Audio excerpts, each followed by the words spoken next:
High, good morning. আজকে 5 December আর বুধবার। এখন সকাল 10টাও বাজেনি। সকালবেলায় তোমাদের সবাইকে আমার চ্যানেলে অনেক অনেক সুস্বাগতম জানিয়ে আজকের ভিডিওটা শুরু করছি। অনেক দিন পর আজকে ক্যামেরা খুলেছি তোমাদের সঙ্গে একটু কথা বলার জন্য, মানে একটা ভিডিও শ্যুট করব, ব্লগটা বানাবো আজকে।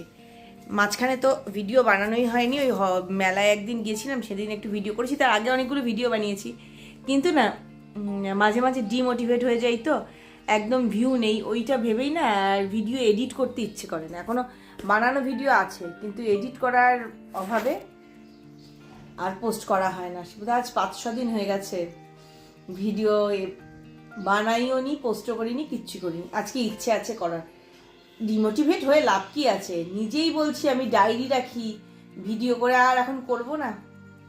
করব যাই হয়ে যাক, ভিডিও করব। আমার 1-2জন ভিউয়ার তো আছে। ভাবলাম আমি কে বাবা যে লোকে আমার ভিডিও দেখবে, আছে 5টা লোক হলেও তো দেখেছে। যাকে এইসব কথা বলতে বলতে গ্যালারি দিতে খিদে পেয়ে গেছে। এই যেখানে হাঁড়িতে ভাত হচ্ছে, কেটের ভাত।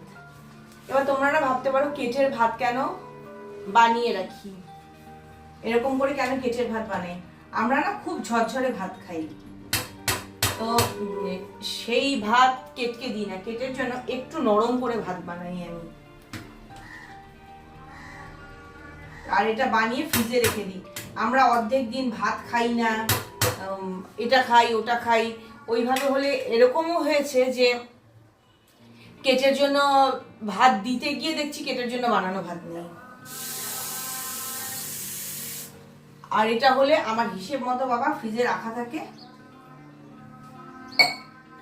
জল কম হয়েছিল, নিচে ধরে যাবে, আর চাল বেশি হয়ে গেছে আর কি দেওয়া, ওই জন্য হাড়ির বাইরে ওরা আসতে চাইছে। আজ মাংস বের করে রেখেছি। কালকে একটা দারুণ চিকেন করেছিলাম, শর্টসটা তোমাদের সঙ্গে একটুখানি দিয়েছিলাম, দারুণ হয়েছিল। বড় ভিডিওতে সব বাটিগুলোতে জল দূর।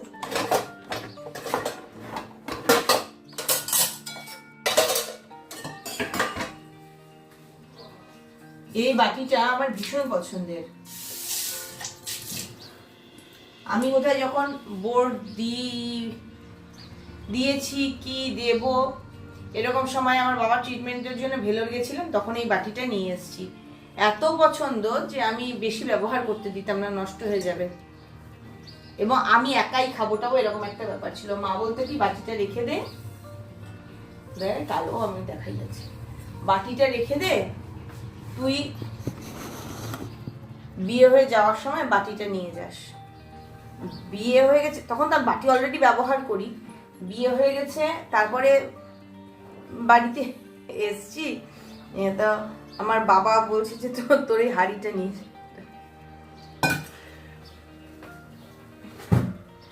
আমাকে একজন বললো এটাতে চাইলে নাকি রান্নাও করা যাবে, এত ভালো কোয়ালিটি। বলতে পারছি না এটা 99 মানে 1999 কি 95 টাইপ এরকম সময় কেনা, এত ভালো কোয়ালিটি। আর মনে হয় ইন্ডাকশন টাকশনে বসালেও ফাটবে না। আমাকে একজন বললো রান্না করা যাবে, আমি রিস্ক নিই না বাবা, নষ্ট হয়ে গেলে। অনেক জিনিস থাকে না ভালোবাসার। মেয়েকে করে দিয়েছি ম্যাগি ভাজা টিফিনে, আর খেয়ে গেল ব্রেড। কাল রাতে দুধ খেয়েছে, আজ এখন দুধ খাবে না। বাবাকে দিলাম আলু পেঁয়াজের চচ্চড়ি আর রুটি। আমিও খেতে পারতাম চচ্চড়ি আর রুটি, বাট আমি তো মুড়ি লাভার, তাই নিলাম মুড়ি, এই নিলাম চচ্চড়ি। এখন হবে ব্রেকফাস্ট।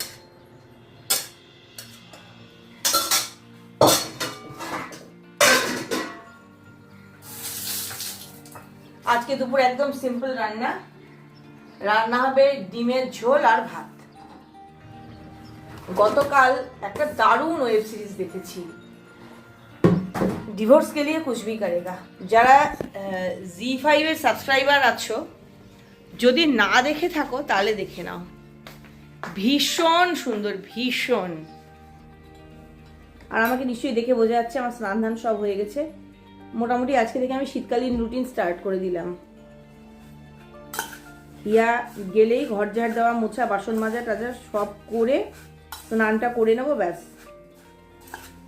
তারপরে রান্না বান্না করবো। শীতকাল তো অসুবিধা হয় না, গরমকালে যেটা রান্না বান্না করার পর একদম ভালো লাগে না। সকাল থেকে দুখানা ভিডিও এডিট করে রেখেছি, আজকে আর কালকেরটা তো অন্তত পক্ষে হবে। এডিট করা হয় না, জন্য আপলোডও করা হয় না। আর এই দেখো ডাল গরম করছি। ইন্ডাকশনে কোনো খাবার বসিয়ে গরম করতে দিলে না কন্টিনিউ নাড়তে থাকতে হয়, নাহলে তল ধরে যায়। হয়তো মোটা বাসন হলে হবে, স্টিলের পাত্র না পাতলা, ওই জন্য তল ধরে যায়। তাও তো ফাটে না, অন্যগুলো তো ফেটে ফুটে শেষ হয়ে যায়। মোটামুটি রান্না হয়ে এসছে। দাঁড়াও, ওটা হয়ে গেছে, বন্ধ করি। মানে নিজের জন্য এটা মাখবো, এই ডিম সিদ্ধ আলু সিদ্ধ মেখে নেবো। এখানে রয়েছে বেগুন ভাজা, ভাত করে উপর দিয়ে দিয়েছি। আর ওই যে এগ বয়লারে, এই যে এগ বয়লারে ডিম সেদ্ধ করা আছে 4টে, আর প্রেসার কুকারে আলু সেদ্ধ করা আছে। আমার খিদে পেয়ে গেছে, আমি না ডিমের ঝোল খেতে ভালোবাসি না। আমি ডিম সিদ্ধ আলু সিদ্ধ এগুলো দিয়ে ভাতটা খেয়ে নিয়ে তারপরে ডিমের ঝোলটা করে রাখবো, তাহলে গরমও থাকবে। গরম গরম ডিম সিদ্ধ আলু সিদ্ধ, গরম গরম ডিমের ঝোল করে রেখে হিয়াকে আনতে যাব। এখন বোধহয় 2:15 বাজে, ছুটি হবে 2:50-এ, আর আমার তো খেতে লাগবে 5 মিনিট। অপেক্ষা করছি ভাতটা উপর দিয়ে, যে ভাতটা উপর দিয়েছি ওটা ফ্যানটা ঝরুক, তাহলে খাবারটা নিয়ে যাই। দাঁড়াও, খাবারটা নিয়ে তারপর কথা বলছি।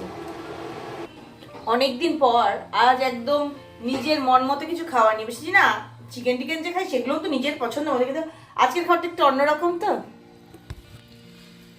দেখো, ধনে পাতা দিয়ে মসুর ডাল, আলু সেদ্ধ, ডিম সেদ্ধ, আর এটা হচ্ছে বেগুন ভাজা দিয়ে মাখা একসঙ্গে, ভর্তা, কাঁচা পেঁয়াজ আর বেগুন ভাজা। জমে যাবে জমে যাবে। চলো আজকে এখানটায় বসে খাবো, মাটিতে। কেননা এই যে একটা ওয়েব সিরিজ চলছে, ওয়েব সিরিজটার নামটা হচ্ছে ঠুকরা কে মেরা পেয়ার। এটা বলতে ডিজনিতে, এই ডিজনিতে পয়সা দিয়ে দেখি ভাই, তবু এত অ্যাডভার্টাইজ হয় না, ভালো লাগে না। কালকে দেখেছি সনিতে ডিভোর্স কে লিয়ে কুছ ভি করেগা, খুব সুন্দর, এটাও বেশ ভালো। এই ধরনের তো দেখাই যায়, বড়লোক গরিব লোক রিলেশনশিপে মারামারি দাঙ্গাদাঙ্গি, কিন্তু কালকেরটা খুব ভালো ছিল। যাকগে, ওসব ভেবে কোনো লাভ নেই। আগে আমি টপাটপ খাই, খেয়ে তারপর আমাকে ডিমের ঝোল রেঁধে তারপর মেয়েকে আনতে যেতে হবে। দাঁড়াও টেস্ট করে দেখি কেমন। কিন্তু আমি তো জানি ডালে নুন কম হবে, কিছু করার নেই, ওটা বরের জন্য তৈরি করা ডাল। তো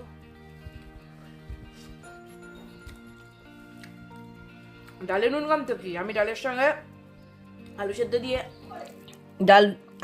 দিয়ে ডাল দিয়ে যে মিশিয়ে খাচ্ছি, ও দারুণ হয়ে গেছে। টিভির বিজ্ঞাপনের এই মহিলাকে অল আউট হাতে দাঁড় করিয়ে রেখে আবার নিজে গেছি রান্নাঘরে ডিমের ঝোলটা বানাতে। 2:40 বাজে, 2:50-এ স্কুল ছুটি হয়। তা আস্তে আস্তে তো দেখোই 3:30 মতো বাজে, তার মধ্যে রান্নাটা করতে হবে। থাক বাবা, একটু পরে আবার ওই সিরিজটা দেখবো, আর না হলে পরে দেখবো। এই সময়টাই দেখি, কেন এই সময়টা দেখলে পরে টিভিতে দেখা যায়। আর হিয়া চলে এলে পরে তার টিভি চালাই না। সব বড় বাটিগুলো আজকে এটোর মধ্যে চলে গেছে, মানে আমাকে রাত্রিবেলা কিছু শাক টাক যখন ধুতে হবে তখন আমার বাসন মাজতে হবে। সকালবেলা ঘুম থেকে উঠেই আজকে সব করে ফেলেছিলাম ওইগুলো। ডিমটাকে একটু লাল লাল করে ভেজে নিচ্ছি, ওর বাবা খুব ভালোবাসে একটু কড়া করে ভাজা। আর হিয়ার কোনো ব্যাপার না, ডিম তো তাহলেই খুশি। লোকে গল্প করে ফল খাওয়া, ড্রাই ফ্রুট খাওয়া, আমাদের খালি মাছ মাংস হলেই চলে। ফল ড্রাই ফ্রুট কিচ্ছু চাই না আমরা। হেলদি খাবারের প্রতি আমাদের খুব একটা আগ্রহ নেই। আনহেলদি, স্পাইসি,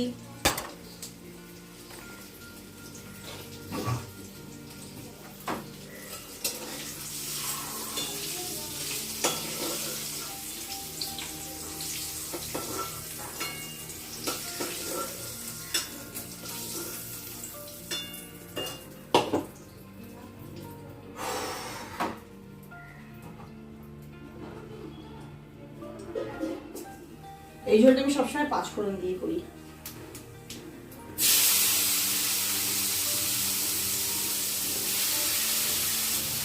ডিমের ঝোল মানে আমার আগে ছিল যে একটু রসুন করবে তার মধ্যে, আর বিয়ের পর থেকে ডিমের ঝোলে আর রসুন পড়ে না।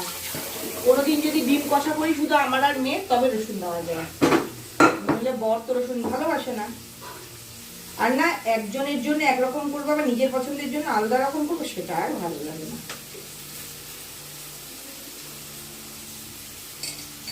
এই যে অল্প অল্প শীতটা আছে, এটাই ভালো লাগে। এরপরে যে এমন হাড় কাঁপানো শীত পড়বে, ওই দিনগুলো ভাবলেই আমার খারাপ লাগে। 22 জানুয়ারি ইয়ার যে জন্মদিন থাকে, কি শীতটাই থাকে।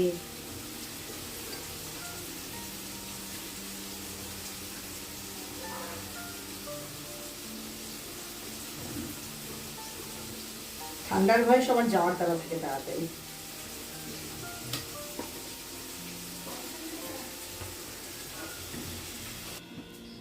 একদম ধনে পাতা টাতা সব দেওয়া হয়ে গেছে, আর একটু ফুটতে দিয়েছি, ফুটুক, গ্যাসটা কমিয়ে দিই, কয়েক মিনিট থাকুক। বাবা রান্না শেষ। ওহ, পুরো 20 মিনিট লাগলো ডিমের ঝোল করতে।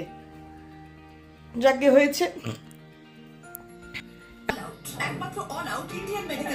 টিভির মহিলাকে অল আউট হাতে নেওয়া থেকে নিষ্কৃতি দিয়ে খানিকক্ষণ টিভি দেখলাম, ওসব করা হলো, কিন্তু তারপরে ভিডিও করতে ভুলে গেছি। এবার আবার খানিকক্ষণ পরে এসছি এই ঘরে তোমাদেরকে একটা জিনিস দেখাতে। এই দেখো, গত রোববার পেয়েছি এই 10 কিলো চাল, আর এই ড্রাম, যে পাশের ড্রামটা, এটা মেজে ঘষে রেখেছি চালটা ঢালবো বলে, কিন্তু চাল আর ঢালা হয়নি। তার কারণ আমাদের ওই পাশের যে বড় লাল ড্রামটা, ওর মধ্যে অনেকটা চাল আছে, খাওয়ার চাল, আর 10 কিলো চাল 1 মাস না হলেও আমাদের 20-25 দিনের খাওয়ার। তো আমি যে খুললে আবার পোকা টোকা হয়ে যাবে, থাক কয়েকদিন পরেই ঢালবো এইসব ভেবে আর ঢালিনি এখনো, আছে। ভাবলাম এখন ঢালি, রান্নাবান্না করে এসে ভাবছি একটু ঢালে তো থাক। আর ঢালার ইচ্ছেটা আরও চলে গেছে। কেন, কালকে ফেব্রিক ক্লাসে সবাই বলেছে খেতে ভালো না, তোতা দাদার সঙ্গে ফোনে কথা হয়েছে, তোতা দাদা বলেছে খেতে ভালো না। বলছে যে মল্লিকা, আমি গত বছর কলকাতায় মেলা করতে গিয়ে এই চাল কিনেছিলাম, এত নাম শুনে রাত্রিবেলা চাল ভিজিয়ে রেখে সকালবেলায় ভাত করতাম, তাতেও প্রচুর দেরি হতো, আর সকালবেলায় মেলায় যাওয়ার সময় চাল ধুয়ে ভিজিয়ে রেখে যেতাম, রাত্রিবেলায় এসে গালে হাত দিয়ে বসে থাকতাম কতক্ষণে চাল সেদ্ধ হবে, তারপর ভাত করে খাবো। কি খিটকাল, ওইটা ভেবে না আমার আর খোলার ইচ্ছা করছে না। গায়ে লেখা আছে 1055 টাকা না কত দাম, আমি দোকানে জিজ্ঞেস করেছি 60 টাকা করে কিলো। দেখি 60 টাকা কিলো যথেষ্ট দামে, চালের মতো জিনিস তো, সেটা ফেলতেও পারবো না, কিছুই করতে পারবো, থাক পরে খুলি। সেদিন একটা দেখছিলাম পোলাওয়ের রেসিপি প্রেশার কুকারে, তাই আমি ভাবছি ওরকমই কিছু করব। প্রেশার কুকারে দিলে নিশ্চয়ই গলবে, তখন আর ওরকম থাকবে না।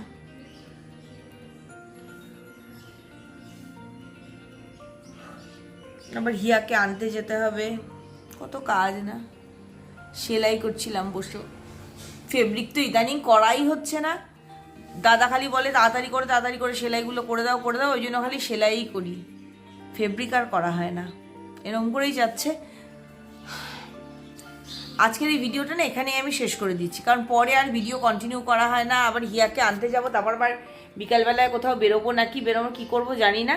ওই জন্য আজকের এই ভিডিওটা এখানেই শেষ করছি। যাওয়ার আগে যে কথাগুলো রোজ বলি আজও বলবো, সবসময় খুশি থাকতে হবে, সবসময় হাসতে হবে, সবসময় পজিটিভ থাকতে হবে। Bye, have a nice day.